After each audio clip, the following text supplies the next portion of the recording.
Good morning, CPAC. How's everyone doing? Well, it's a wonderful time to be in D.C. It is my, I think, 16th CPAC. It is Alina Habba's first CPAC. Congressman Comer, how many for you? Two. Twice. Okay. Good. So we are here this morning to talk to you about a number of things, but most importantly, one of the most pressing issues of our time, and that is the weaponization of the federal government against its citizens. And we have no one better here today to talk about this than these two. Alina, let's start with you. You've gone from working for President Donald Trump as his attorney with the lawfare as a private citizen to now being in the White House and seeing how the government is still being used to thwart his agenda through the courts. So maybe just take us through the journey a little bit of your experience and maybe some of the differences. Yeah, it's my pleasure. I mean, I always say I'm happy to not be outside a courtroom for once and have President Trump where he was supposed to be, which is in that Oval Office. So thank God for that. But I think when I came to, and yeah, my journey's been a strange one for an attorney, right? I always say this, you should not know who somebody's lawyer is. That should not happen in this country. And unfortunately, but fortunately for us, because we're going to fix it now, they really took a misstep in their calculations when they used courtrooms, AGs and DAs to try and take down political opponents. When we won the election in the most sweeping mandate on November 5th, I thought that was over. I really did. Every state, and I think it was a lot because of what they did with lawfare. And then we got to the White House, and we started doing exactly what America voted for us to do. Cleaning up, getting rid of bureaucrats that are making money on taxpayer dollars, doing all the things we promised. And then again came the lawfare, and I feel like I'm right at home. So, well, welcome to Washington. We're unfortunately, the desperation is something that I thought would end when the American people spoke so loudly on November 5th, but they have not. They've just become more desperate, and now we've got them singing songs in New York and Chuck Schumer's holding beer cans. And yeah, it's quite the scene. They're a little rudderless right now, that's for sure. So, Congressman Comer, you are the chairman of the House Oversight Committee, one of the most important committees that we have on Capitol Hill. And you've been working for years to expose the way that the Biden administration was attacking not just Donald Trump, but also the American people who support him. And if you look at what's been happening really starting under Barack Obama, when they used the IRS to go after conservatives, this is not something that it just started. It's been embedded inside the federal government by the left. So now that you've been through the process of doing oversight with the Biden administration, how are you now working in the Trump administration with a new government and Republican control to really try and change some of these things so that Americans aren't being punished for having certain political views? Well, for one thing, I've had conversations with Billy Long, the new IRS commissioner, as well as Kash Patel, who hopefully in a matter of a couple hours will be the next FBI director. Our staff's communicated with Bondi's staff, and we've given them specific instances of where bureaucrats have abused their power. I think a lot of times that these bureaucrats, they do things, and even when they get caught, nothing ever happens. And what we want to do, and what our committee wants to work with the Trump administration on, is holding these deep state bureaucrats accountable. At the very least, they lose their job. Hopefully, they get drug in for depositions. But at the end of the day, we've never seen a more weaponized federal government. It's not just the judiciary; it's the entire federal government. It's the IRS. It's the FBI, the CIA. We've got other agencies, the EPA. I would argue they've been weaponized, and all the people that Trump put in office are disruptors. That's why I strongly support him. And at the end of the day, he's going to get every one of his nominees confirmed. So we're going to work with them. Jim Jordan's committee is going to work with them. We want to get rid of these bureaucrats and allow Trump to pass his agenda that the American people gave him a mandate to pass. Yes. So during the election, one of the big slogans from the left was, we have to do this for the sake of democracy. And it's becoming more and more apparent as the Trump administration gets underway with President Trump's direction that it was really about protecting the bureaucracy. Right. So, Alina, the president has signed more executive orders than any president in history in his first first month in office. Today is the anniversary, or the month anniversary, right, yeah, of since January 20th, since the new administration took office and was sworn in. But you have to, he can sign these executive orders, but he has to have help from the federal government and from Capitol Hill to actually implement them. Yeah. And now you're also seeing a number of judges trying to get involved to stop his use of executive authority. Can you talk about the judges continuing their lawfare and whether they actually have standing when it comes to blunting some of these orders and saying he doesn't have the power in the executive branch to do what he's doing? Yeah, of course. I mean, you know, it's a lot like what I spoke about before. This is desperate times for them. And I'll say this, I think that if you are going to fix a car and you don't look under the hood, how can you fix it? So what we're doing is taking a good hard look under the hood of where the money was spent, how it was spent, and their attacks, for instance, on Elon, we were discussing this. It's so baseless. It's so ridiculous. The fact that they're upset, for instance, yesterday, Governor Hochul in New York, that she's gonna fight our administration tooth and nail for stopping congestion pricing. Congestion pricing in New York is ruining tourism. It's stopping people that work there from driving to work. Their subways are not safe. These people are caring more about their next election. They care more about their face on TV and their politics than they do the people they're supposed to represent, the constituents that voted for them to do the work. Unfortunately, they've taken that to courts. And we've seen it, we've won, we always win, we keep winning. I mean, even Chutkan said it. Look, if they had it their way, our guy would be in jail right now, and that didn't happen. And instead, we won in the most profound way. The American people are happy with what we're doing. And the amount of executive orders that we are pummeling on them is because we have that much work to do. We have to correct 4 years very quickly. Very quickly, and we are all committed to win, and we're going to keep winning.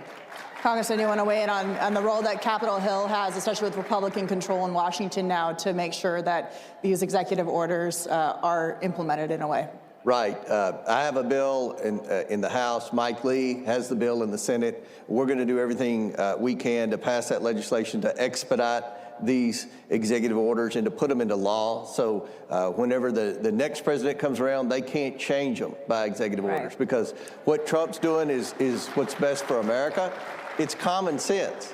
He's restored common sense back to Washington, D.C. He's getting the government and the bureaucrats out of the way of the private sector, and we've got to make sure that becomes the law of the land. And I think the support's there in Congress. There were a few members of Congress on the Republican side in the House and the Senate that stuck their toe in the water to try to defy the president, to try to obstruct the president. To try Rhinos. Hey, well, I think they're on the team now. I think they got the message from their constituents back home. They listened to their people when they went home, and they're on the Trump train now, and hopefully we can drain the swamp and make America great again. So everybody knows that Elon Musk has been leading his team of Doge and rampaging through a number of federal agencies in Washington, D.C., which we are loving because there's so much waste, fraud, and abuse. But as we continue to see more of what they're uncovering, yes, of course, we see these silly pet projects like Sesame Street in Iraq, for example. But we're also starting to see a massive issue of actual corruption that has occurred. For example, it was reported, I believe this morning by the Free Beacon, that Stacey Abrams, who is, Georgia's darling, ran for governor twice. She was involved in a lot of voter initiatives there, got a $2 billion grant from the Environmental Protection Agency after only managing $100 at a nonprofit that she started. Yeah, it's the NGOs. Right. So, Congressman, talk about what the Oversight Committee is doing with these new cabinet members like Lee Zeldin, for example, at the EPA to really root out this corruption and this infrastructure the left has built in D.C. to really push their political agenda on the entire country. We're going to work with the administration. When they identify something that they believe is fraudulent, we will follow through with investigation, with subpoena power, follow the money. That's what we did in the Biden investigation. We got the bank records. A lot of people say, well, go after the tax records. Let me, as someone that's been involved in banking, tax records don't always tell the true picture. The bank records don't lie. And one of the things that we're working on, we go through a thing called the suspicious activity reports where banks identify fraudulent behavior. Banks usually catch when something suspicious happens. If there's an account that had a $100 balance, which is probably the minimum to open an account, and then all of a sudden they get a multi-million-dollar deposit out of the blue, that raises a red flag. And the banks report that to Treasury. So that's where we're going to be following the money. We're doing this now with Act Blue. And I think we're going to have some very interesting information to come out very soon on Act Blue. But we're having a hearing on March 5th with the sanctuary city mayors. We're bringing in the mayors of New York, who's not a bad guy, the mayors of New York, Boston, Denver, and California. And Philadelphia. And we're bringing them in. And these, other than the New York mayor, they have tried to obstruct what Tom Almond's doing and obstruct the deportation efforts. So we're going to let them explain that to American people. But one question we have is who's been paying for this? And I believe you're going to see there are a lot of government pots of money that have been funneling through these NGOs, these non-governmental organizations. And that's what we want to identify. Musk is all over that, Doge is all over that, and Congress is going to be all over that. And hopefully we can show the American people how abusive the Democrats and their allies in the deep state bureaucracies have been with their tax dollars. They have funneled this mass implosion of illegal immigrants into our country. They've housed them. They've provided free health care. And at the end of the day, I think you're going to see a lot of tax dollars were laundered into programs like this. Sounds a lot like money laundering Absolutely. to me. So, Alina, when it comes to these NGOs, there's been a lot of lawsuits that are filed by leftist groups to try and get judges involved in stopping the taking away of the funding, or even giving Doge and Elon Musk and his team, who's a special government employee, much like Anita Dunn was under Joe Biden and others in previous administrations, to keep that kind of funding. But it does seem like there is a lot of corruption, not just maybe something that got lost in terms of going to the wrong place. Yeah, no. I mean, it's very clear. You don't have to be a rocket scientist. When you have a line item of trillions of dollars that does not get traced to anyone or anything but entities that are run by family members of bureaucrats, that's a problem. You don't have to be a lawyer to know that ain't good. Yeah. And the end of the day, look, even yesterday, they tried to file these restraining orders. There was a bunch of individuals that said, oh, we're being hurt by this, and it was denied. And that was actually by a very liberal judge in D.C. Who sat on a lot of the January 6th issues for President Trump and other people. Look, at the end of, this is what I can say. We have been, I think there's 70 lawsuits that have been filed. And I was speaking to Elon and I said, you should put in Times Square a ticker. It'll say on the top how much money you're saving. And then on the bottom, we're going to put one about how many lawsuits get filed. One will go up, one will go down very quickly. But they do that when we're winning and when we're hitting them where it hurts. So desperate times call for desperate measures. You see all these AGs and DAs trying to come in. You see individuals, but they're not winning. And the only people that are winning right now are American people. Right. The taxpayer. We are winning. And it happens to be tax season, so everybody's filing their taxes, going, if I don't pay the correct amount or miss a couple cents, they'll threaten to throw me in prison. And now's a great time. Don't worry, we're firing a bunch of the IRS today, so don't worry. That's great. But that was the stuff that they did, and America didn't like it. Yeah. You're funneling people to audit and hurt the American people. Why don't we audit the people that are hurting us? Exactly. It's not supposed to go the other way. We're not supposed to hurt each other. Yeah. And that's really the mission, and President Trump said just yesterday, I was with him and he was speaking at an economic forum, and he said, look, we hope to take 20% of what Doge has recovered, that is billions and billions of dollars, and put that money back to the American people who were hurt by the last administration, who can't buy eggs because they went off and killed all the chickens. But, it's just ridiculous. Yeah. And we have to get back to common sense. So, Congressman, how can Republicans on Capitol Hill, with their slim majority, work to codify these Doge cuts into law? Because you keep hearing people saying, well, Congress has to decide because they hold the purse strings. So now you guys have lots of examples inside a lot of these agencies about where these things that have been approved through Congress are going.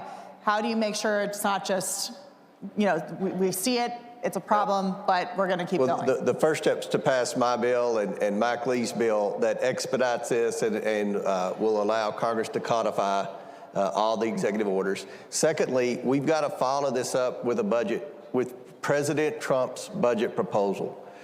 We've got to cut spending. We've got to ensure that the tax cuts are renewed. This budget reconciliation bill is huge, and the reason this needs to be a very large bill is because this is the only vehicle that you can pass through the Senate that only takes 51 votes. Mm-hmm. If we have to depend on Democrats, we might get Fetterman, and that's it. We're still going to be 6 votes short. Still a long shot. Yeah, that's a long shot. I wouldn't want to hold my breath on that. But we've got to do it on this reconciliation bill. We've got to renew the tax cuts. We've got to put in the tax cuts that President Trump promised, no tax on tips, no tax on overtime, and put this whole agenda in and cut the bureaucracy and watch America grow. Watch this country take off. Once you get the government off the backs of the private sector, the entrepreneurial spirit in America will flourish. Americans will prosper, and I think Americans will start to regain a little confidence in their government again, all because of President Trump's mandate and because of the work that everyone in this room did to get President Trump elected. And deregulation, of course, is a big one. The president has promised for every new regulation, they will eliminate 10 of them. We only have a few minutes left. Alina, you're new to Washington, D.C., new to the world of politics. Yeah. Final thoughts about the next 4 years here and your new gig? First of all, it's so exciting. I never thought I would live in the swamp that I hit on TV every day, but here we are. And I knew he was going to win. I wasn't sure if I was going to come, but I'm glad I did. I mean, it is such a blessing to be in the West Wing with the greatest president that I've ever seen in my lifetime. In the past, I mean, it is the greatest joy, and having been there with him through the fight to get here, I think is why we fight so hard. I go to work every day. It is a blessing. I fight for the American people every day now, and I had been started fighting for President Trump, but now it's for all of you, and it's an honor. I mean, I've gotten to do things like child trafficking issues, and I'm speaking to the Middle East, and you have a platform to help not just America be strong, but help the world be peaceful and great. And it's really America's strength that runs that. And I'm excited. It's been a real blessing, and God's given me a real chance to do some change with President Trump. I'm excited. Congressman Comer, what's next? I know that you guys have a lot. You mentioned the Sanctuary City hearing on March 5th. People can tune in for that. But final thoughts from you about where we're going here as Republicans control the government. Well, we've got to stick together. I'm seeing more coordination between the House and the Senate than I've seen in the 8 years that I've been in Congress. This is because we have a strong president. We have a strong president that's put in disruptors. The members of Congress that love the status quo, they went back home during Christmas break. They went back home after the first weekend when Trump started making his proposals and putting his people in place, and they heard from their constituents. And the American people support President Trump's agenda. And I think Congress understands that. I think even the members that we sometimes get frustrated with in the House and the Senate, I think everybody's on board. The president's popular, and the people have delivered a message. So hopefully we're going to be able to pass his agenda. And I think that the savings that DOJ is finding, it's just ironic that the Democrats are exposing their true colors. They are obsessed with Elon Musk. They have lost their mind over Elon Musk. And that is the hill they've chosen to die on, to protect the bureaucracy when the Republicans, being led by President Trump, want to end the bureaucracy. So I think we're going to get a lot done, and it's all because of President Trump. Yeah, they're destroying their infrastructure, and they're very afraid about what their political future looks like. Thank you both so much for sharing your insights today. We'll be watching all of it. CPAC, have a wonderful weekend, and thank you for coming.